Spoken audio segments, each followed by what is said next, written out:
மேன்மை பெறப்போகும் மீனராசி அன்பர்களே, உங்கள் ராசிக்கு 3ஆம் இடத்தில் உங்கள் ராசி அதிபதியோடு கூடி குரு மங்கள யோகம். அவரே உங்கள் 10ஆம் அதிபதி 9ஆம் அதிபதி வேறு. இப்போ உங்களுக்கு 2 யோகங்க, குருமங்கள யோகம், தர்ம கர்மாதிபதி யோகம், 9-10 யோகம் எல்லாம் சேருது. அப்போ இந்த நல்ல காலத்தை நம்ம விட்டுறலாமா? இப்படி பயன்படுத்திக்கணும், அதைத்தான் பார்க்க போகிறோம். நான் உங்கள் ஸ்ரீசுபம் விஜயகுமார். இந்த வீடியோவில் உங்களுக்கு என்னென்ன நலாபலன்கள் எது கவனமாக இருக்கணும் அப்படிங்கிறது ஃபுல்லு சொல்கிறேன்.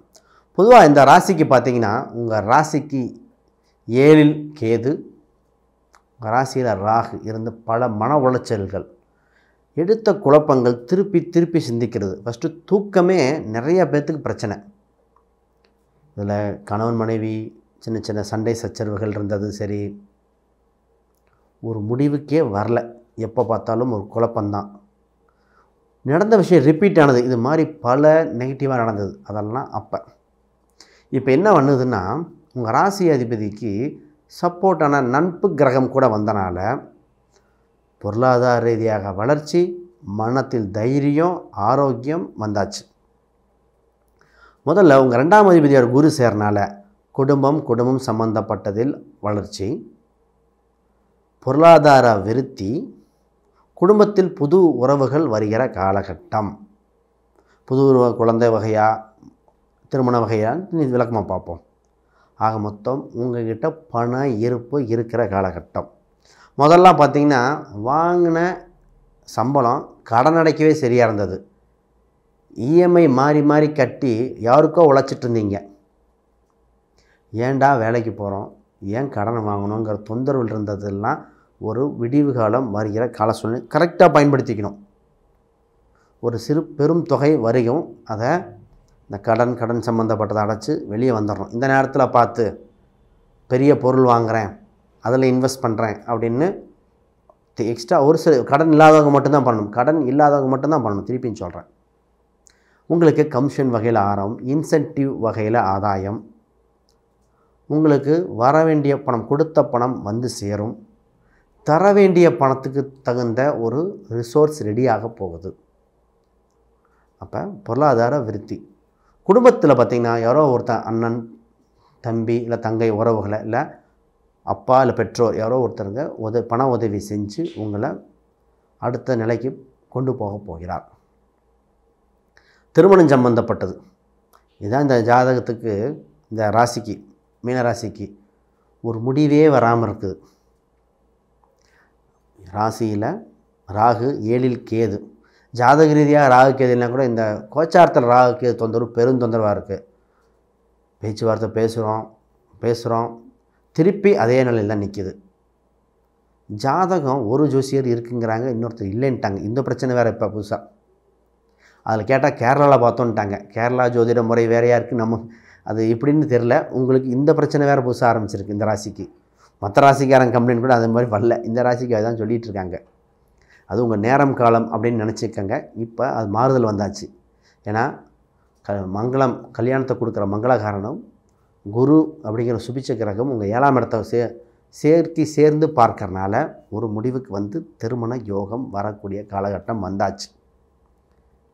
சேஃப்டிக்கு ராகுக்கு எது பரிகாரம் மட்டும் பண்ண சொல்லுவேன். ஏன்னா அந்த கிரகத்தோட தாக்கம் பாதிச்சிடக்கூடாது. இப்போ வருகின்ற வரன் பார்த்திங்கன்னா நல்ல வரனாக இருக்கும். உங்களுக்கு படித்து வேலைக்கு போகிற வரன், உறுதியாக ஒரு வேலைக்கு போகணும், வேலைக்கு போகிற வரனாக இருக்கும். இல்லை படிக்கலாம் கூட படிப்பாங்க, திருமணத்துக்கு அப்புறம் படிக்கக்கூடிய அம்சம் உண்டு. ஒரு சிலர் பார்த்திங்கன்னா திருமணத்துக்கு அதுக்கப்புறம் கவர்மெண்ட் எக்ஸாமே கிளியர் பண்ணாங்க. அப்புறம் திருமணம் உடனே அப்படியே கவர்மெண்ட் எக்ஸாம் எழுதியிருந்தாங்க, அப்படியே கிளியர். அந்த மாதிரி இது ஒரு சில ஜாதக அமைப்பில் சொல்கிறேன். அந்த நிலை இப்போ கோச்சாரத்தில் வருது. இந்த கோச்சாரத்தில் ஒரு சிலர் திருமணத்தில் மனக்கசப்புகள் ஏற்பட்டு முன்னாடி நடந்தது உண்டு. அவங்கள அந்யூன்யம் சேரக்கூடிய காலகட்டம். கணவன் மனைவி வருத்தங்கள், பார்ட்னர்ஷிப் சம்மந்தப்பட்ட பிரிவுகள் எல்லாத்துக்கும் ஒரு சேரக்கூடிய காலகட்டம். ஒரு சிலர் டைவர்ஸ் வாங்கினவங்க மறுமணத்தை எதிர்பார்க்குறவங்களுக்கு என்ன சார்? உங்கள் குரு 9ஆம் இடத்தை பார்க்குது, 9ஆம் அதிபதியோடு சேர்ந்து இருக்குது. அது உங்கள் ராசி அதிபதி வேறு. 9 ராசி அதிபதி சேர்க்கை 2வது திருமணத்துக்கு வழி. நல்ல வாழ்க்கையாக இருக்கும், உங்களுக்கு பிடிச்ச வரனாக இருக்கும். ஒரு சிலருக்கு வெளிநாடு வெளியூர் இருக்கிற வாய்ப்பு உண்டு. பாருங்கள், இந்த நேரம் சரியான நேரம் பொருத்தி ஜாதக மேட்சிங் மட்டும் பார்த்துட்டு தசாபுக்தி அடிப்படையில் திருமணம் எங்கே வைக்கணும், கோயில்லையா, அதெல்லாம் முடிவெடுக்கணும். கோயிலில் வைக்கிறது அங்கே வைக்கிறதுலாம் வீடியோஸில் பல வீடியோஸில் சொல்லியிருக்கேன். அது மாதிரி போகணும். ஒரு சிலர் கோயிலில் தான் வைக்கணும்னு வரும், ஒரு சிலர் பெண் வீட்டில் தான் வைக்கணும்னு வரும், பெண் ஊரில், இல்லை ஒரு சிலருக்கு ஆண் ஊரில் தான் வரும். அது அவங்க ஜாதக அமைப்பு கூடி காட்டும், அதுபடி போயிடணும். ஏன்னா 2வது திருமணம் இன்னும் சேஃபஸ்ட்டு பொசிஷன் எடுக்கணும். சரி, இப்போ வேலை சம்பந்தப்பட்டது. 6ஆம் இடத்தில் சுக்கிர பகவான், புதன், 2 சுப கிரகங்கள் பயணிக்கிறது. சுக்கிரன் பார்த்திங்கன்னா 3 இப்போ என்ன சொல்லணும், இப்போ தான் ஒரு வேலையில் உள்ள ப்ராஜெக்ட் மாறுறது, ஏதோ ஒரு சிறு மாற்றம் நடக்கும். இல்லைன்னா புது கம்பெனி மாறலாம், ஆன்லைனில் இன்டர்வியூ அட்டன் வருது சார், ஒரு வெளிநாடு சம்மந்தப்பட்ட வாய்ப்புகள் வருது. இந்த மாதிரி தொழிலில் வேலையில் ஒரு மாற்றம் வருது. அந்த மாற்றம் உறுதியாக எடுத்துக்கக்கூடிய காலகட்டம் தான் பண்ணிக்கலாம்.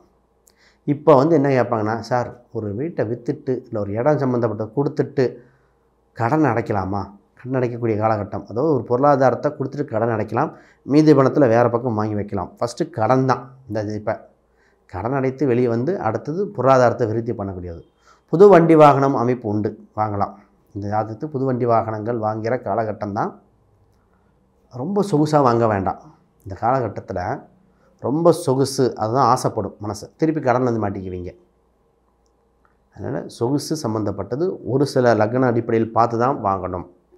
சரி, பிஸ்னஸ் 10க்குரியவர் 10, 9 அதை 3ல் பயணிக்கிறார் குருமங்கள யோகத்தோட. உங்களை பிஸ்னஸ் சம்மந்தப்பட்டது விருத்தி, எஸ்பெஷலி லோகோன்னு சொல்லுவோம். உங்கள் கம்பெனிக்குன்னு ஒரு லோகோ, ஒரு பிராண்டிங், அந்த கம்பெனி நேம், இது ரொம்ப முக்கியம். இப்போ இந்த ஜிஎஸ்டி ஃபைல் பண்ணுறது அந்த மாதிரி ஏதோ பெண்டிங் ஏதோ அதை பண்ணுங்கள். உங்கள் லோகோ ஏன் திருப்பி சொல்கிறோம் அப்படின்னா, இந்த நேரத்தில் மக்களிடம் கொண்டு சேர்க்கிறது, ஒரு பாப்புலாரிட்டி ஆகிறது. 3ஆம் இடம் ஆன்லைன் சொல்லுவோம். ஆன்லைன் சம்மந்தப்பட்டதில் இந்த கூகுளில் சர்ச் பண்ணாலும் வரணும். அப்புறம் உங்கள் கடையை பற்றி ஆன்லைன் விளம்பரங்கள், இந்த அமேசானில் சப்ளை பண்ணுறது, இந்த மாதிரி யோகங்கள்லாம் வந்திருக்கு இந்த ராசிக்கு. ஏன்னா லக்னத்தில் அவங்க ராசியில் ராகு பயணிக்கும் போது ஒரு பிரம்மாண்ட சிந்தனையை கொடுத்துரும். மனக்குழப்பங்கள் இருந்ததாக கொஞ்சம் கொஞ்சமாக அப்படியே பொருளாதாரத்துக்கு சிந்தனை அதிகம். ஒரு சிலருக்கு என்ன ஆச்சுன்னா, ஒரு சில மது பழக்கங்கள், ஒரு சில அடிமை, இது மாதிரி வந்தது. அது மீண்டு வர முடியாமல் திருப்பி திருப்பினா ராகுங்கிறது ஒரு மயக்கத்தை கொடுத்துருச்சு. அந்த மயக்கம் தவறானது ஏற்பட்டு ஆண் பெண் அந்த மாதிரி இருக்குது. அவங்கவுங்க காலதேச வர்த்தமான லக்ன அடிப்படையில் கொடுத்துருச்சு. அந்த தவறான பழக்கத்திலிருந்து மீண்டு வரக்கூடிய காலகட்டம் இதுவே. தொழிலை கவனித்து வெறுத்தியாகி டெவலப் ஆகக்கூடியது. புது தொழில் அமையும். ரொம்ப நாளாக வேலை இல்லை, பிஸ்னஸ் பண்ணலாமா வேலை பார்க்கலாமான்னு தடங்கள் ஏற்பட்டது இல்லையா, புது தொழில் அமைக்கப் போகிறது. இது கோயில் சம்மந்தப்பட்டதாக இருக்கலாம், நூல் கயிறாக இருக்கலாம், இல்லை வெளிநாடு இம்போர்ட் எக்ஸ்போர்ட் சம்மந்தப்பட்டதுனா ஓகே. நான் கேதுவை விட்டுறக்கூடாது. நம்ம கேது 7ல் இருக்கிறனால நம்ம கிளைண்ட்டு அது மாதிரி தான் இருப்பாங்க. இல்லை யூரோப் போகிறேன், கிறிஸ்டின் பீப்புள் அதிகமாக இருக்கிற கண்ட்ரிக்கு போகிறேன்னா தைரியமாக போகலாம். அப்போ அந்த மாதிரி தொடர்புகள் உங்களுக்கு உண்டு. சார் இப்போ வெளிநாட்டில் இருக்கேன், இந்தியா வரலாமா, இல்லை இந்தியாவில் இருக்கேன் வெளிநாடு போகலாமா? 2க்கும் வெளிநாட்டுக்கும் இப்போ உறவுகளை விட்டு தனித்து இருக்க எந்த தடையும் இல்லை, அது ஓகேன்னு சொல்லிடும். நீங்கள் குடும்பம் சேர்ந்து வாழும்போது அது தொந்தரவு. அதுக்கு தான் இந்த காலகட்டத்தில் சேர்ந்து வாழக்கூடிய காலகட்டம் சொல்லியிருக்குது. உங்கள் 11ஆம் அதிபதி சனி, அவர் 12லிருந்து வக்ரம் பெற்றிருக்கிறார். ஃபஸ்ட்டு உங்கள் கால் சம்மந்தப்பட்டது, இதில் கவனம். அடிக்கடி பயணம், மருத்துவம் சம்மந்தப்பட்டது ஒரு விஷயம், இதுவே திருப்பி திருப்பி நடந்துகிட்ருக்கும். இது கால் சம்மந்தப்பட்ட திருப்பியும் சொல்கிறேன். ஏன் அப்படின்னா, இதுதான் ரொம்ப குறிகாட்டிகிட்ருக்குது. இதை விட்டுட்டு நம்ம மற்ற பாயிண்ட்டாக பேசிட்டு இருக்கிற கால் அடி ஓட்டக்கூடாது. கால், மூட்டு, எலும்பு சம்மந்தப்பட்டது. இந்த எலும்பு தேய்மானம் உள்ளவங்க, அது சம்மந்தப்பட்ட, அதாவது பொதுவாக எலும்பு தேய்மானம் இருக்கிறவங்க எலும்பு வளர்ச்சிக்கு என்னென்னு பார்க்கணும். அதுக்குண்டான விட்டமின் டேப்லெட்ஸாக இருக்கலாம், D3 டேப்லெட்ஸாக, அதை கவனிப்பாக எடுத்துக்காங்க. உங்கள் 6ஆம் இடத்துல புதன் சுக்கிரன் பயணிச்சிட்ருக்கார். புதன் சுக்கிரனில் என்ன சொல்ல போகுதுன்னா, பொருளாதாரத்துக்கு ஓகே, பிஸ்னஸ்க்கு ஓகே, வேலைக்கு ஓகே, உடல் உபாதைக்கு ஹெல்த் வைஸ்க்கு என்ன சொல்ல போகுதுன்னா, சுகர், ஹார்மோன் சம்மந்தப்பட்ட ஸ்லைட் ஃப்ளக்சுவேஷன் இருக்கும். அப்போ இந்த நேரத்தில் தான் ஹார்மோன் சம்மந்தப்பட்டது யாராவது ஆல்ரெடி ப்ராப்ளம் இருக்கா, கொஞ்சம் செக்கப் பண்ணி தைராய்டாக இருக்கலாம், இது மாதிரி செக்கப் பண்ணிக்க வேண்டிய காலகட்டம் இது. அப்புறம் விருத்தி பெற்றும். சரி, இந்த திருமணத்துக்கு தடை ராகு கேது, குறிப்பாக திருநாகேஸ்வரம் அந்த கோயிலுக்கு போயிட்டு வந்தால் பெட்டராக இருக்கும். இல்லைன்னா விநாயகரை பிள்ளையார் வெட்டி போயிட்டு வரக்கூடிய காலகட்டம் இது வளர்ச்சியை கொடுத்துரும், எந்த தங்கு தடையும் இருக்காது. இப்போ மாணவர்கள் படிப்பில் உயர்வு பெறக்கூடிய உண்டு. இதில் ஒரு சில பிஸ்னஸ் சம்மந்தப்பட்ட ஃபீல்டை சொல்கிறேன். ரொம்ப பேங்கிங் செக்டார், இந்த ஃபினான்ஸ் பண்ணவங்க, டெக்ஸ்டைல் சம்மந்தப்பட்ட துறையினர், மோட்டார் வாகனம், அது மோட்டார்னால் ட்ராவல்ஸ் வாடகை கொடுத்து வாங்குற மாதிரி, அதுதான் முக்கியம். இங்கே சேல்ஸு கிடையாது, வாடகை கொடுக்குறவங்க அந்த இது. இந்த ஹாஸ்டலில் வாடகை வருமானம், இந்த மாதிரி இருக்கிறவங்களுக்கு நல்ல காலம். இதில் உங்களுக்கு நல்ல நேரம் வந்திருக்கு, ப்ராசஸ் பண்ணலாம். சரி, ஒரு சில குறிப்பிட்ட எண்கள் கிழமைகள் பயன்படுத்த இன்னும் அபிவிருதமாக இருக்கும். இப்போ நீங்கள் சாதக கிழமைங்கிறது செவ்வாய், வியாழன். பொதுவாக செவ்வாய்க்கிழமை பண்ணலாமா சார் அப்படின்னு தவிர்க்க வேண்டாம். உங்கள் தனாதிபதியே அவர் தான், உங்களுக்கு பணத்தை கொடுக்க போகிறவரும் அவர் தான், உங்களுக்கு பாக்கியாதிபதி. பொதுவாக மீன ராசிக்கு செவ்வாய்க்கிழமை தடையில்லை, அது ஒரு சுபிச்சமே. போட்டு குழப்பிக்கூடாது. செவ்வாய்க்கிழமை எல்லா நல்ல நாளில் மங்களகாரகன் உங்களுக்கு அவர் தான் பணத்தை கொடுக்க போகிறார். அப்புறம் வியாழக்கிழமை, இதுவும் வெற்றியே. திங்கட்கிழமை, திங்கள் உங்களுக்கு அஞ்சாம் அதிபதி, நட்சத்திரம் மட்டும் நல்ல நட்சத்திரம் பார்த்தா அதுவும் வெற்றியை அடைஞ்சிடும். உங்களுக்கு சனீஸ்வரர், சனிக்கிழமை சனீஸ்வரர் வழிபாடு அல்லது கிருஷ்ணர் வழிபாடு பண்ணிக்கிட்டிங்கன்னா போதும். எந்த இதெல்லாம் அது குலதெய்வமே கிருஷ்ணர் அம்சத்தில் வரவங்களுக்கு உறுதியாக போயிட்டு வாங்க, ஒரு வெற்றி கொடுக்கும். யாருக்காவது தனிப்பட்ட முறையில் ஜாதகம், வாஸ்து, நியூமராலஜி, பிரசனம் இந்த மாதிரி பார்க்கணுன்னா எங்களுக்கு தொடர்பு பண்ணுங்கள். ஏதாவது கேள்விகள், சந்தேகங்கள் இருந்தால் கீழே கமெண்ட் பண்ணுங்கள். அனைவருக்கும் வணக்கம். நான் உங்கள் ஸ்ரீ சுபாம் விஜயகுமார்.